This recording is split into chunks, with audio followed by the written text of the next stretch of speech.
मुल्क भर की तरह मंडी बहाउद्दीन में भी गर्मी में इजाफे के साथ गैर एलानिया लोड शेडिंग और कम वोल्टेज ने अवाम का जीना मुहाल कर दिया।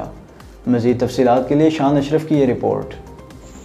जी, मंडी बहाउद्दीन की आवाम दोहरी अजियत में मुब्तला। मंडी बहाउद्दीन की आवाम का कहना है कि एक तो गर्मी है और ऊपर से वापडा वालों की बेरहमी हद से ज़्यादा बढ़ रही है।